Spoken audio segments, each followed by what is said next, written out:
Hello and welcome to this new lesson. In this lesson we will talk about very interesting topic. It is for loop. To loop through a block of code in Python programming language. First we are going to create a list. Then after this list we will create a simple for loop to loop through the items of this list. Before taking this example, we will define the for loop in general.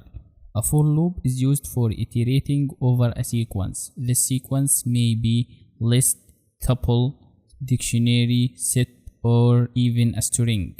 This is less like the for keyword in other programming languages and works more like an iterator method as found in other object-oriented programming languages.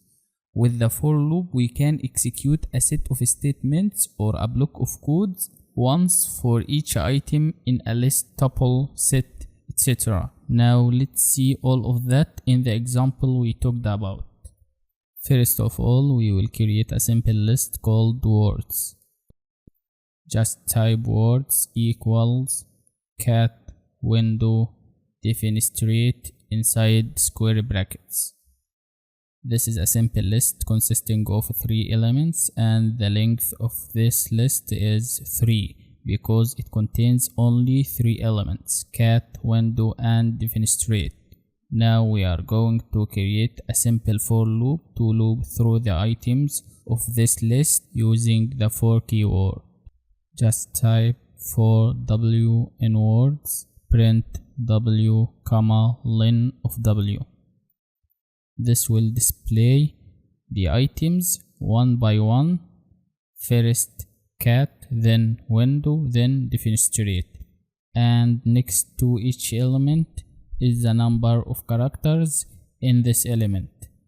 You can see cat has 3 characters only, C, A, and T. This number of characters using the len keyword. If you try to type instead of print w and len, print w only, you will get the items one by one.